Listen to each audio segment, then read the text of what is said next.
Hello दोस्तों, फिनटेकमो में आप सभी दर्शकों का स्वागत है। आज की इस वीडियो में हम बात करने वाले हैं पाकिस्तान के आतंकवादी संकट के बारे में। पाकिस्तान के आतंकवादी संकट तहरीक-ए-तालिबान पाकिस्तान के खैबर पख्तूनख्वा में ताज़ा हमले और बलूचिस्तान लिबरेशन आर्मी की स्वतंत्रता की घोषणा। तहरीक-ए-तालिबान पाकिस्तान स्थापना और उद्देश्य। स्थापना 2007 में स्थापित टीटीपी का उद्देश्य पाकिस्तान में इस्लामी शरिया कानून लागू करना है। आदर्श और लक्ष्य। टीटीपी पाकिस्तानी सरकार और सुरक्षा बलों के खिलाफ संघर्षरत है और इसके कई नेता अलकायदा से जुड़े हुए हैं। संगठन और संरचना। सैनिकों की संख्या अनुमानित 5,000 से 10,000 सक्रिय सदस्य जो विभिन्न ऑपरेटिव टीमों और विंग्स में विभाजित हैं। संरचना। टीटीपी कई उप समूहों में विभाजित है जो एक केंद्रीय कमांड के तहत समन्वित होते हैं। नेतृत्व। प्रमुख नेता नूर मोहम्मद सहित अन्य जो विभिन्न क्षेत्रों में आक्रमण कर रहे हैं। फंडिंग और आर्थिक नेटवर्क। फंडिंग स्रोत। स्थानीय दान। पाकिस्तान के विभिन्न हिस्सों से स्थानीय धर्मार्थ दान।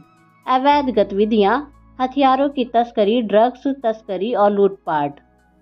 विदेशी समर्थन। इस्लामी कट्टरपंथी समूहों और संस्थानों से विदेशी दान। आर्थिक नेटवर्क। स्थानीय व्यापारिक लोग और नेटवर्क जो आतंकी गतिविधियों से जुड़े हुए हैं। अंतर्राष्ट्रीय कनेक्शन। विदेशी जिहादी संगठनों के साथ सहयोग। हाल की गतिविधियां। हमले और ऑपरेशन। 2024 में टीटीपी ने 150 से अधिक हमले किए हैं जिनमें 500 से अधिक लोग मारे गए हैं। नए ठिकाने। बलूचिस्तान में भी टीटीपी की बढ़ती सक्रियता देखी जा रही है। अवैध गतिविधियां। टीटीपी के पास अनुमानित $50 मिलियन की संपत्ति और फंड्स हैं जो मुख्य रूप से अवैध गतिविधियों से प्राप्त हुए हैं। नई घोषणाएं। टीटीपी ने हाल ही में पाकिस्तान के कुछ क्षेत्रों को आतंकी राज्यों के रूप में घोषित किया है। Balochistan liberation army. स्थापना और उद्देश्य। स्थापना 2000 में बलूचिस्तान में स्थापित BLA का उद्देश्य बलूचिस्तान की स्वतंत्रता प्राप्त करना और इसे पाकिस्तान से अलग करना है। आदर्श और लक्ष्य। BLA बलूचिस्तान की स्वायत्तता को बढ़ावा देने और पाकिस्तानी सरकार के खिलाफ स्वतंत्रता संग्राम चलाने का लक्ष्य रखता है। संगठन और संरचना। सैनिकों की संख्या अनुमानित 1,000 से 2,000 सक्रिय सदस्य जो विशेष बलों और रेजिमेंट में विभाजित हैं। संरचना। BLA के संगठन में कई विंग्स हैं जो क्षेत्रीय गुटों में बांटे हुए हैं। नेतृत्व। बलूचिस्तान की स्थानीय नेताओं द्वारा संचालित जो विद्रोही गतिविधियों का संचालन करते हैं। फंडिंग और आर्थिक नेटवर्क। फंडिंग स्रोत। स्थानीय समर्थन। बलूचिस्तान के स्थानीय नागरिकों और समुदायों से प्राप्त समर्थन।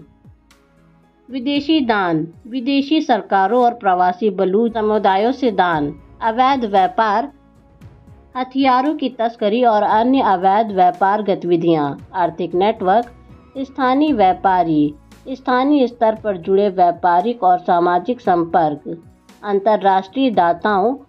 कुछ अंतर्राष्ट्रीय दानदाताओं से वित्तीय सहायता। हाल की गतिविधियां। हमले और ऑपरेशंस। 2024 में BLA ने 100 से अधिक हमले किए जिसमें 300 से अधिक लोग मारे गए हैं। नई घोषणाएं। BLA ने बलूचिस्तान की स्वतंत्रता की दिशा में एक स्वतंत्र राज्य के रूप में खुद को घोषित किया है। वर्तमान टकराव और गठबंधन। टीटीपी और BLA के बीच टकराव। इन दोनों समूहों के बीच संघर्ष इस्लामी कट्टरपंथ और बलूच स्वतंत्रता की मांग के बीच का विवाद है। टीटीपी की आक्रामकता और बलूचिस्तान की बढ़ती गतिविधियां BLA के लिए खतरे का संकेत बन रही हैं। स्थानीय और अंतर्राष्ट्रीय प्रभाव। इन समूहों के संघर्ष का स्थानीय नागरिकों और सुरक्षा बलों पर गहरा प्रभाव पड़ रहा है। अंतर्राष्ट्रीय स्तर पर इनकी गतिविधियां पाकिस्तान की स्थिरता और सुरक्षा को चुनौती देती हैं और कई देशों ने इन्हें नकारात्मक रूप से देखा है। वर्तमान की स्थिति। BLA की बढ़ती ताकत। हाल के महीनों में BLA ने बलूचिस्तान में कई प्रमुख हमले किए हैं जिससे क्षेत्रीय स्थिति और अधिक तनावपूर्ण हो गई है। टीटीपी की बढ़ती सक्रियता। टीटीपी के हमलों की तीव्रता से पाकिस्तान सरकार की सुरक्षा रणनीतियां लगातार चुनौती का सामना कर रही हैं।